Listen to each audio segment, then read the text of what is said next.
Have you ever wondered who were the first inhabitants on Earth? Let's pull back the veil of time and delve into the realm of ancient beliefs and stories. Among the mysteries of our existence lies an age-old question: who were the first humans? According to the Abrahamic religions, which include Christianity, Islam, and Judaism, the answer to this question is simple: Adam and Eve. This belief, deeply rooted in religious texts, takes us back to the dawn of humanity. Picture it in your mind: a world untouched, a blank canvas waiting to be painted with the colors of life. Then, in a moment of divine intervention, a figure is molded from the dust of the earth itself. This figure, the first man, was named Adam. Yet there was something missing. Adam was alone in this new world. Recognizing this, the divine power that had created Adam decided to give him a companion. But this companion, the first woman, wasn't simply created out of thin air or from the dust like Adam. Instead, she was formed from one of Adam's ribs. This woman, a true part of Adam, was named Eve. So, there they were, Adam and Eve, the first man and woman, created in a world that was as new and fresh as they were. Their existence marked the beginning of human life, setting the stage for all of humanity to follow. But as we know, this is only the beginning of their story. The tale of Adam and Eve is filled with joy and sorrow, obedience and defiance, innocence and knowledge. It's a story that has been told and retold for centuries, shaping our understanding of human nature and our place in the world. And thus, the human race was born. What would life be like in a perfect world, a paradise? Imagine stepping into a realm where harmony and tranquility are not just ideals but the very fabric of existence. This was the life that Adam and Eve led in the Garden of Eden. It was a paradise, a place of perfect peace and abundance, where every need and desire were instinctively met. The Garden of Eden was a cornucopia of life, brimming with a variety of fruits, vegetables, and grains. Every tree bore delicious fruits, every plant yielded nutritious vegetables, and every field was a carpet of golden grains. Adam and Eve had no need for toil or sweat. Nature provided for them freely and abundantly. But it wasn't just about sustenance.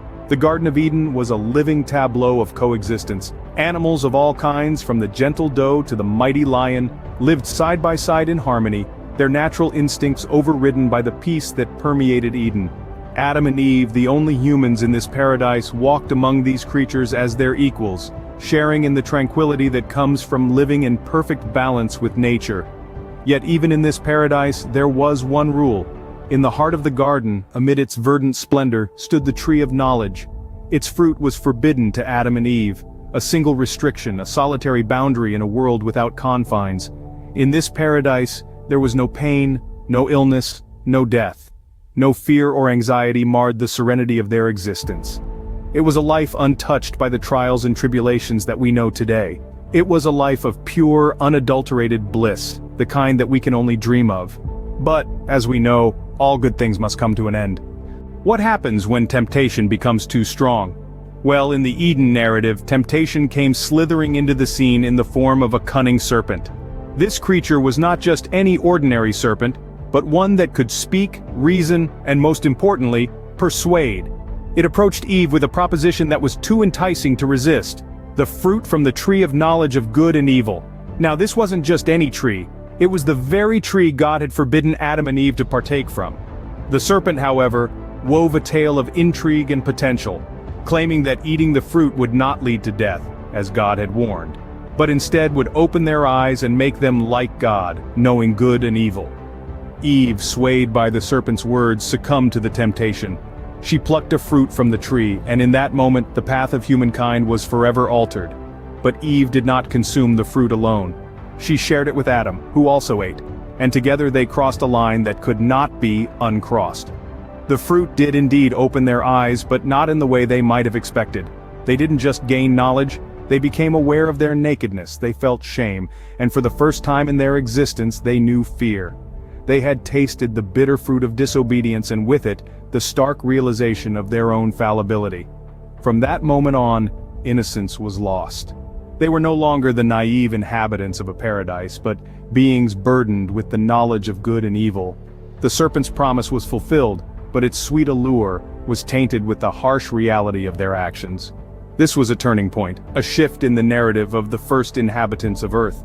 It marked the end of an era of blissful ignorance and the beginning of a journey fraught with challenges and trials.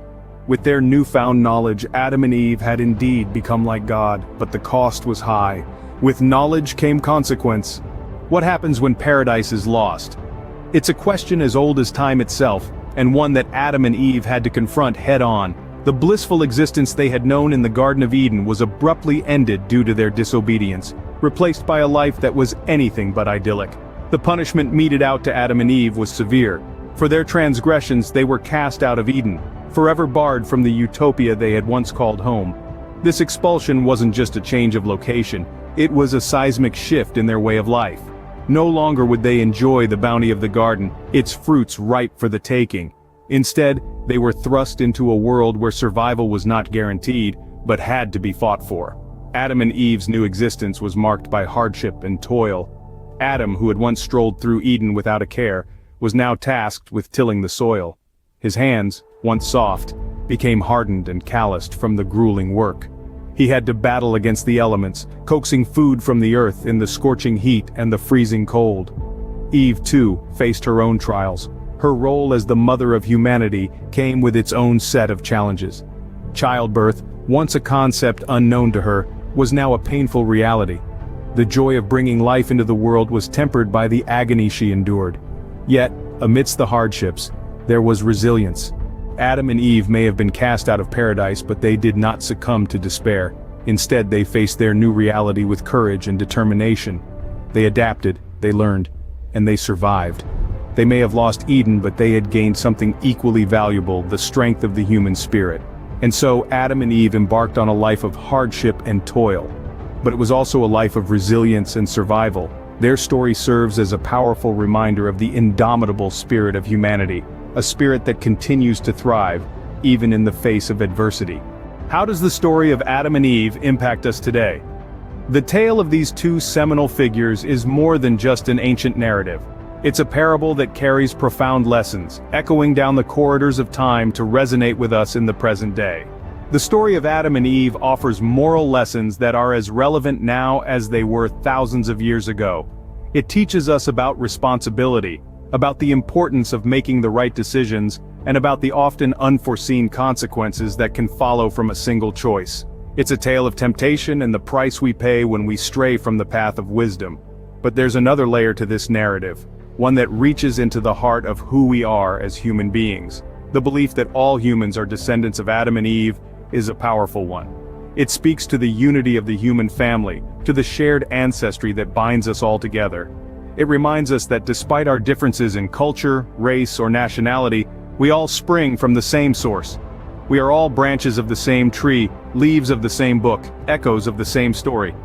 This belief in our shared origins fosters a sense of solidarity, a recognition of our shared humanity. It underlines the fact that we are all interconnected, that our actions have ripple effects, touching lives in ways we often cannot foresee. So, what is the legacy of Adam and Eve? It's a legacy of unity and shared humanity, of the power of choice and the weight of responsibility. It's a legacy that reminds us of the consequences of our actions, of the ripple effects that can spread out from a single decision, shaping not just our own lives, but the world around us. From this story, we learn that actions have consequences, and every choice we make shapes our destiny. It's a truth that rings as true today as it did in the times of Adam and Eve, a timeless reminder of the power and the responsibility that lies in our hands.